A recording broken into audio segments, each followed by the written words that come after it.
வணக்கம் ஃப்ரெண்ட்ஸ். இன்றைக்கி நம்ம லஞ்ச் அண்ட் பிரேக்ஃபாஸ்ட் ரெசிபி பார்க்கலாம் வாங்க.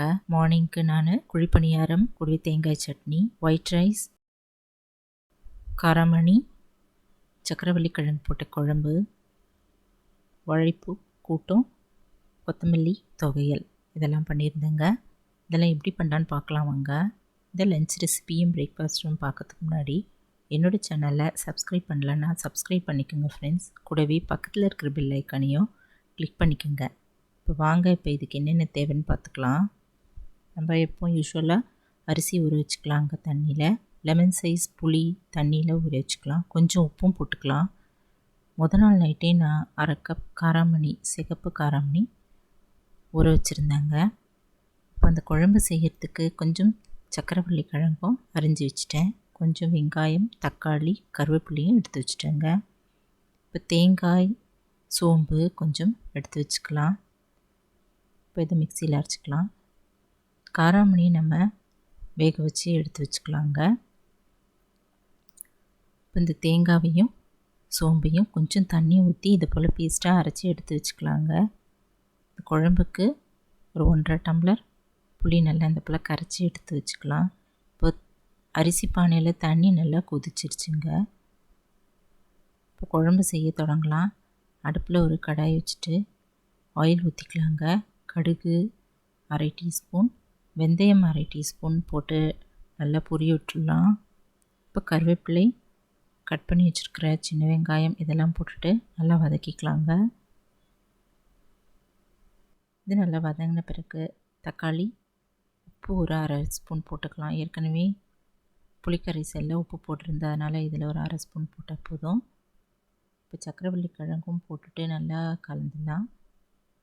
இந்த ஸ்டேஜில் நம்ம மஞ்சத்தூள், குழம்பு மிளகாய் தூள் அதெல்லாம் போட்டுக்கலாம்.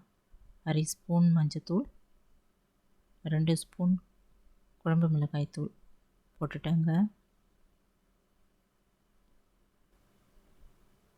இப்போ இதெல்லாம் போட்டுட்டு கலந்துட்டு நம்ம கரைச்சி வச்சுருக்கிற புளி தண்ணியை இதில் ஊற்றிக்கலாங்க.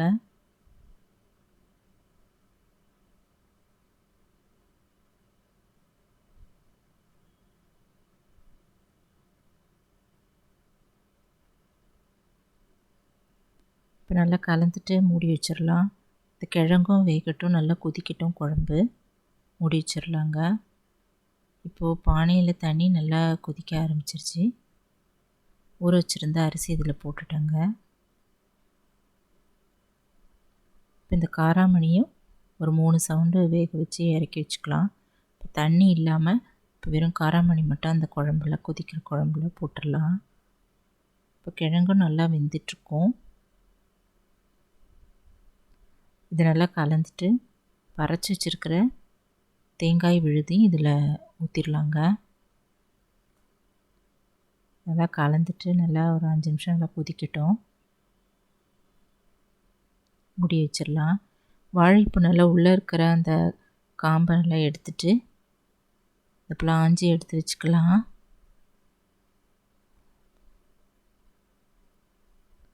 இப்போ இதை சின்ன சின்ன பீசஸாக கட் பண்ணி எடுத்து வச்சுக்கலாங்க. அதை ஒரு தண்ணியில் போட்டுடலாம். அப்போ தான் கருக்காது.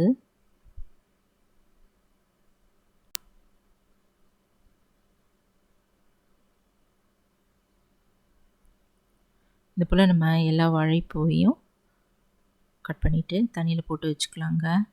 மோர் கலந்த தண்ணியில் கூட போட்டு வச்சிடலாம். இப்போ நம்ம பருப்பு வேக வச்சு எடுத்து வச்சுக்கலாங்க. இதில் தண்ணியில் கட் பண்ணி போட்டு வச்சுக்கலாம். ஒரு வெங்காயம் இது போல் கட் பண்ணி எடுத்து வச்சுக்கலாம். பச்சை மிளகாய் 1, கொஞ்சம் கருவேப்பிலையும் எடுத்து வச்சுக்கலாங்க. தேங்காய் ஒரு 3 ஸ்பூன் துருவி வச்சுக்கலாங்க.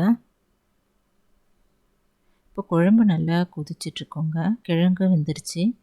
இந்த போட்ட காராமணியும் நல்லா எல்லாம் சேர்ந்து வந்துடுச்சுங்க. இப்போ நம்ம அதை இறக்கி வச்சுக்கலாம். காராமணி சக்கரவள்ளி குழம்பு தயாராகிடுச்சு. இப்போ அடுப்பில் ஒரு கடாயை வச்சுட்டு கொஞ்சம் ஆயில் ஊற்றிக்கலாம். பெருங்காயம், கடுகு, உளுத்தம்பருப்புலாம் போட்டுக்கலாங்க.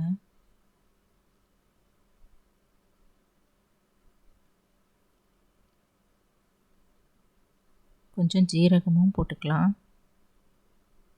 ஒரு மிளகாய் ஒன்று கிள்ளி போட்டுடலாங்க. இப்போ இது நல்லா வறுபட்டதும் பச்சை மிளகாய், வெங்காயம், கருவேப்பிலை இதெல்லாம் போட்டு வதக்கிக்கலாம்.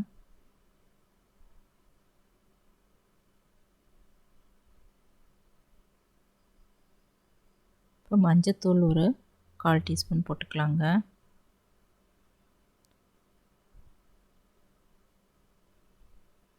இப்போ நம்ம தண்ணியில் கட் பண்ணி வச்சுருந்த வாழைப்பூவை இதில் போட்டுடலாம். உப்பு ஒரு 1/2 டீஸ்பூன் போட்டேங்க. இதெல்லாம் நல்லா கலந்துட்டு மூடி வச்சிடலாம். அதே தண்ணி விடும், அதனால் தண்ணி தெளிக்க வேண்டிய அவசியம் இல்லை. மூடி வச்சிடலாம். இப்போது நல்லா வெந்த பிறகு நம்ம வேக வச்சு எடுத்து வச்சுருக்கிற பருப்பு, அந்த ஒரு கைப்பிடி நம்ம துவரம் பருப்பு வேக வச்சோம்ல, அதை இதில் ஊற்றிடலாங்க. நல்லா கடைஞ்சிட்டு இதில் ஊற்றிக்கலாம். இது ஒரு 2 நிமிஷம் கொதிக்கட்டும் அடுப்புலேயே.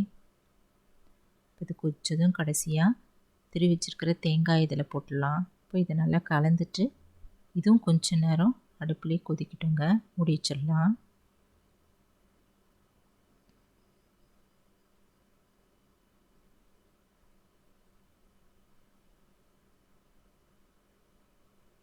இப்போ நல்லா கொதிச்சு கெட்டியான பிறகு இறக்கி வச்சிடலாம். நல்லா டேஸ்டியான வாழைப்பூ கூட்டு தயாராகிடுச்சுங்க.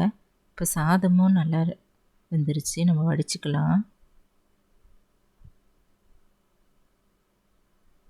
இதுபோல் தட்டு வச்சு மூடிட்டு பொறுமையாக அப்படி மெதுவாக சாய்ச்சி வடிச்சுக்கலாங்க. கையில் ஊற்றிரும், பார்த்து பொறுமையாக இதை வடிக்கணும். அது விழாமல் இருக்கிறதுக்கு நடுவில் ஒரு கரண்டியை வச்சிடலாங்க. இப்போ நான் ஒரு கொத்தமல்லி தொகையிலும் பண்ணிக்கலாங்க. கொத்தமல்லி இது போல் ஒரு கைப்பிடி நல்லா கழுவி எடுத்து வச்சுக்கலாம். கொஞ்சம் புளி எடுத்து வச்சுக்கலாம். பெருங்காயம் கொஞ்சமாக எடுத்து வச்சுக்கலாங்க. உப்பு ஒரு 1/2 டீஸ்பூன் எடுத்து வச்சுக்கலாம். 3 டீஸ்பூன் நம்ம முழு உளுத்தம்பருப்பும் 3 வரமிளகாயும் எடுத்து வச்சுக்கலாங்க. இப்போ இதெல்லாம் நம்ம வெறும் எண்ணெய் கொஞ்சம் ஊற்றிட்டு கடாயில் வறுத்து எடுத்து வச்சுக்கலாம். அடுப்பில் ஒரு கடாய் வச்சுட்டு அதில் கொஞ்சம் ஆயில் ஊற்றிட்டு முதல்ல பெருங்காயம் வறுத்து எடுத்துக்கலாங்க. உளுத்தம்பருப்பு போட்டு வறுத்து எடுத்துக்கலாம். இப்போ மிளகாயும் வறுத்துக்கலாம். கூடவே புளி உப்புலாம் போட்டு வறுத்துக்கலாங்க. இதெல்லாம் நல்லா ஆறுனதும் நம்ம மிக்ஸி ஜாரில் போட்டு அரைச்சி எடுத்துக்கலாம். இந்த கொத்தமல்லி தொகையில் இந்த போல் நம்ம செஞ்சு வச்சுட்டா மோர் சாதத்துக்கு, எல்லா சாதத்துக்குமே, வெரைட்டி ரைஸ்க்கெலாம் தொட்டுக்கிறதுக்கு ரொம்ப நல்லாயிருக்கும். கடைசியாக கொத்தமல்லி போட்டு வதக்கிட்டு ஸ்டவ் ஆஃப் பண்ணிடலாம். ரொம்ப வதக்கணுன்னு அவசியம் கிடையாது. இந்த சூட்லேயே இது நல்லா வதங்கிடும்.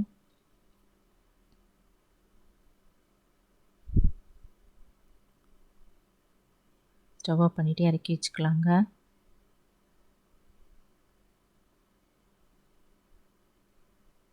மிளகாய் காம்பெல்லாம் கிள்ளிட்டு இதில் போட்டு மிக்சியில் போட்டு அரைச்சி எடுத்துக்கலாங்க.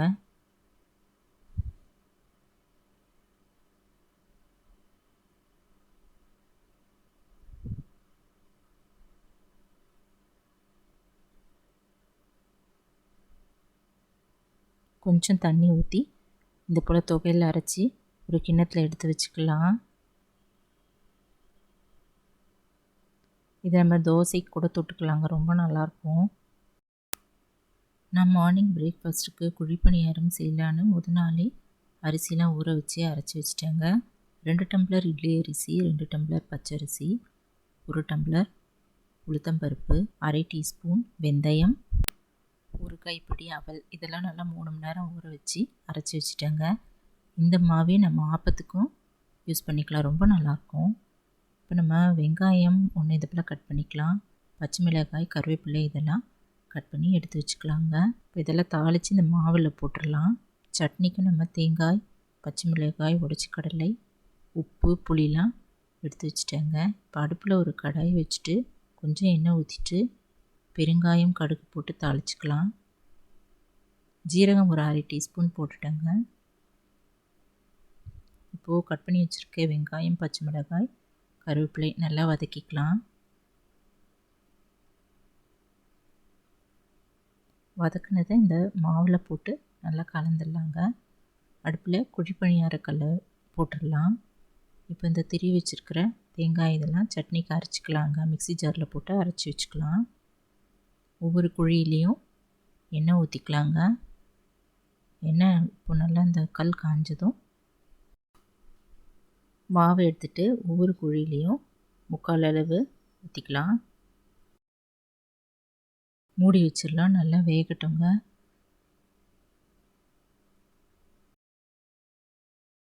இப்போ நல்லா வெந்த பிறகு நம்ம இதை அப்படியே திருப்பி போட்டுக்கலாம். இந்த குச்சியிலே நல்லா திருப்பி போட்டுடலாம்.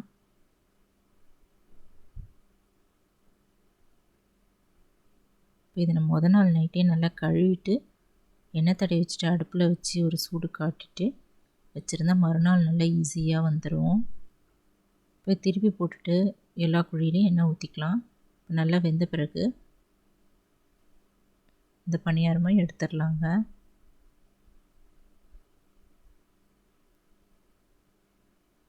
இப்போ சட்னிக்கும் தாளிச்சாச்சு.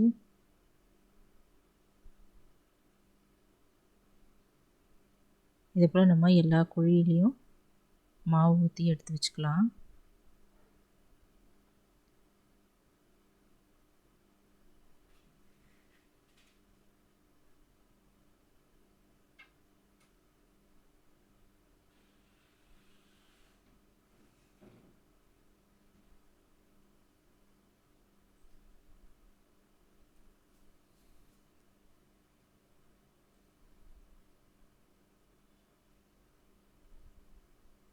இது போல் தாங்க நான் காலையில் பிரேக்ஃபாஸ்ட்டும் லஞ்சும் முடிச்சிடுறது.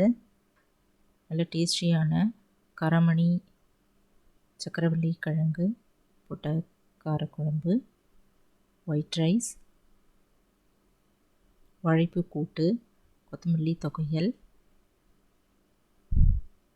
குழிப்பணியாரம் கூடவே தேங்காய் சட்னி இதெல்லாம் தயாராகிடுச்சுங்க. உங்களுக்கு இந்த சமையல் வீடியோ பிடிச்சதுன்னா குக்கிங் வித் சித்ரா அன்பு சேனலை சப்ஸ்கிரைப் பண்ணிக்கோங்க ஃப்ரெண்ட்ஸ். தேங்க்ஸ் ஃபார் வாட்சிங். நம்ம அடுத்த வீடியோவில் பார்க்கலாம்.